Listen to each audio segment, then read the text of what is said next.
ಈಗ ಇವರು ಎಷ್ಟು ಚುನಾವಣೆಗಳನ್ನು ಗೆಲ್ಲಕ್ಕೆ ಸಾಧ್ಯ ಆಗಿದೆ, ಎಷ್ಟು ಚುನಾವಣೆ ಸೋತಿದ್ದಾರೆ. 1999 ನಮ್ಮ ಪಕ್ಷದ ಅಧ್ಯಕ್ಷರಲ್ವೇ ಅವರು ಹೇಳಿದ್ದಾರೆ, ನಾನು ಜನತಾದಳದಲ್ಲಿದ್ದಾಗ, ಜನತಾದಳದ ಅಧ್ಯಕ್ಷ ಇದ್ದಾಗ 58 ಸೀಟ್ ಗೆದ್ದಿದ್ದೀವಿ, ಇವರೆಷ್ಟು ಸೀಟ್ ಗೆದ್ದವ್ರೆ. ಇದನ್ನು ಪದೇ ಪದೇ ಹೇಳ್ತೀರಪ್ಪ. ನೀವು 99ರಲ್ಲಿ ಅಧ್ಯಕ್ಷರಿದ್ರಲ್ಲ, ಆಗ ಎಷ್ಟು ಸೀಟ್ ಗೆಲ್ಲಿಸ್ಕೊಂಬಂದಿದ್ರಿ? ನೀವೇನಾಗಿದ್ರಿ?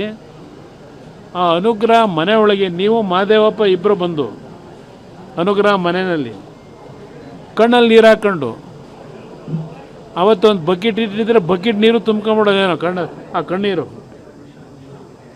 ದೇವೇಗೌಡರು ಧೈರ್ಯ ಹೇಳಿ, ನಿನ್ನ ಮನೆಯಲ್ಲಿ ಇಬ್ಬರು ಅಡುಗೆಯವ್ರನ್ನ ಇಡಬೇಕು, ಯಾರೇ ಜನ ಬರಲಿ ಬೆಳಗ್ಗೆ ಸಾಯಂಕಾಲ ಅವ್ರನ್ನ ಎಲ್ಲ ರೀತಿಯಲ್ಲಿ ಪ್ರೀತಿಯಿಂದ ನೋಡ್ಕೊಂಡು ಪಕ್ಷ ಕಟ್ತಕ್ಕಂಥ ಧೈರ್ಯವಾಗಿ ನೀನು ಮಾಡಬೇಕು ಅಂತ ಹೇಳಿ ಉಪದೇಶ ಮಾಡಿದ್ರಲ್ಲಪ್ಪ. ನಾವು ಅಲ್ಲೇ ಇದ್ದೋ, ಅವತ್ತು ನಿಂತ್ಕೊಂಡಿದ್ದೋ ಕೈಕಟ್ಟೆ ಹಾಕೊಂಡು. ದೇವೇಗೌಡರು ಹೇಳ್ತಾ ಇದ್ರೆ 1999 ಚುನಾವಣೆ ನಂತರ ಸೋತಿರೋ ಟೈಮಲ್ಲಿ ದೇವೇಗೌಡರು ಸೋತಿದ್ರು, ನಾನು ಸೋತಿದ್ದೆ, ರೇವಣ್ಣವರು ಸೋತಿದ್ರು, ಅವರು ಸೋತಿದ್ರು, ಮಹದೇವಪ್ಪನವರು ಸೋತಿದ್ರು. ಆಗ ಹತ್ಕೊಂಡು ಅಯ್ಯೋ ನನಗಿನ್ನ ರಾಜಕೀಯ ಬೇಡ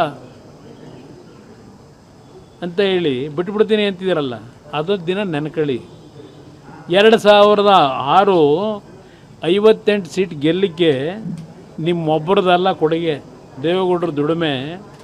2002 ಬೈ ಎಲೆಕ್ಷನ್ ಆಯ್ತಲ್ಲ ಕನಕಪುರ ಲೋಕಸಭೆಗೆ, ನಿಮ್ಮದೇನಪ್ಪ ತಪಾತ್ರ?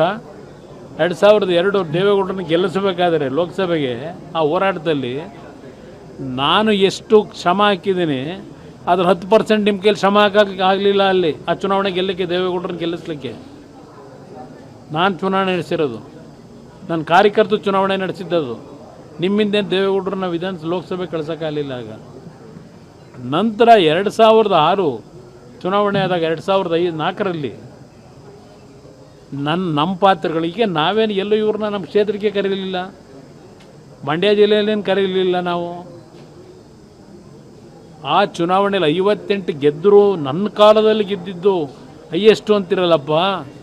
ನೀವು ನಮ್ಮ ಪಕ್ಷಕ್ಕೆ ಚೂರಿ ಹಾಕಬೇಕಾದ್ರೆ ಅಹಿಂದ ಹೆಸರಿನಲ್ಲಿ ಚೂರಿ ಹಾಕಿದಾಗ ನಾವು ನಿಮ್ಮನ್ನು ಹೌದು ದೇವೇಗೌಡರು ಬೇಡ ಅಂದ್ರೂ ಅವ್ರಿಗೂ ಕೇರ್ ಮಾಡಿದೆ. ಅವತ್ತೇನು ಹೊರಟ್ರಿ ನೀವು ನಿಮ್ಮ ಕುರ್ಚಿಗೋಸ್ಕರವಾಗಿ. ನಿಮ್ಮನ್ನು ಪಾರ್ಟಿಯಿಂದ ಹೊರಗೆ ಹಾಕಿದಾಗ 58 ಜನದಲ್ಲಿ ನಿಮ್ಮ ಜೊತೆ ಬಂದವರು 8 ಜನ, 50 ಜನ ಜನತಾದಳದಲ್ಲೇ ಉಳಿದ್ರು. ಇಲ್ಲಿ ತಿಣುಕಾಡಿದ್ದು ಜ್ಞಾಪಕ ಮಾಡ್ಕೊಳ್ಳಿ. 2006 ಬೈ ಎಲೆಕ್ಷನ್ ನಡೀತಲ್ಲ, 200 ಹೋಟೆಲ್ ಗೆದ್ರಲ್ಲ, ಅವತ್ತು 99ರಲ್ಲಿ ಜನ ಸೋಲಿಸಿದ್ರ. ಆಗ ನಿಮ್ಮನ್ನು ಜನ ರಾಜಕೀಯದಿಂದ ದೂರ ಹಾಕಿರಲಿಲ್ವ? ಚುನಾವಣೆಯಲ್ಲಿ ಸೋಲು ಗೆಲುವು ಮಾಮೂಲಿ. ಚಾಮುಂಡೇಶ್ವರಿಯಲ್ಲಿ ಸೋತ್ರಲ್ಲ, ಯಾಕೆ ಸೋತ್ರಿ ನೀವು? ಹಾಗಿದ್ರೆ ಜನ ತಿರಸ್ಕಾರ ಮಾಡಿದ್ರು ಅಂತಲ್ಲ. ಸಂಪೂರ್ಣವಾಗಿ ನಿಮ್ಮನ್ನು ತಿರಸ್ಕಾರ ಮಾಡೋದು. ಕಾಂಗ್ರೆಸ್ನ ಪಕ್ಷಕ್ಕೆ ಹೋಗಿ ಸೇರಿ ಅಲ್ಲಿರ್ತಕ್ಕಂಥ ಭಾಳ ಜನ 40 ವರ್ಷ 50 ವರ್ಷದವರು ದುಡಿಮೆ ಮಾಡಿದವ್ರನ್ನೆಲ್ಲ ತಗೊಂಡೋಗಿ ಗಂಟು ಮುಟ್ಟೆ ಕಟ್ಕೊಂಡು ಮೂಲೆಯಲ್ಲಿ ಹೋಗಿ ಕುತ್ಕೊಳ್ಳೋ ಥರ ಮಾಡಿ ಇಟ್ಕೊಂಡು ಕೂತಿದ್ದೀರಿ ಅಲ್ಲೋಗಿ. ನೀವು JDS ಬಗ್ಗೆ ಮಾತಾಡ್ತೀರಾ?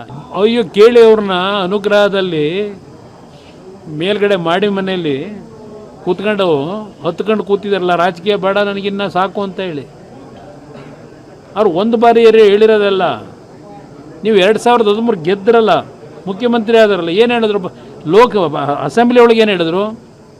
ಇದು ನನ್ನ ಕೊನೆಯ ಚುನಾವಣೆ, ಇನ್ನು ಚುನಾವಣಾ ರಾಜಕಾರಣದಿಂದ ನಾನು ದೂರ ಸರಿತೀನಿ. ವಿಧಾನಸಭೆಯಲ್ಲಿ ರೆಕಾರ್ಡ್ ಆಗಿದೆ. ಈಗೇನು ಹೇಳ್ತಾವ್ರೆ? ನನ್ನ ಕೊನೆಯ ಉಸಿರಿರೋವರೆಗೂ ನಾನು ರಾಜಕಾರಣದಲ್ಲೇ ಇರ್ತೀನಿ. ಮುಂದಿನ 2 ವರ್ಷ ನಾನೇ ಮುಖ್ಯಮಂತ್ರಿ, 28ಕ್ಕೂ ಸಾಧ್ಯ ಆದರೆ ನಾನೇ ಮುಖ್ಯಮಂತ್ರಿ. ಅವರು ಯಾವ್ಯಾವ ಸಂದರ್ಭದಲ್ಲಿ ಏನೇನು ಹೇಳಿಕೆ ಕೊಟ್ಟವ್ರೆ ಸ್ವಲ್ಪ ನೆನಪಿಸ್ಕೊಳ್ಳಿ ಎಲ್ಲ.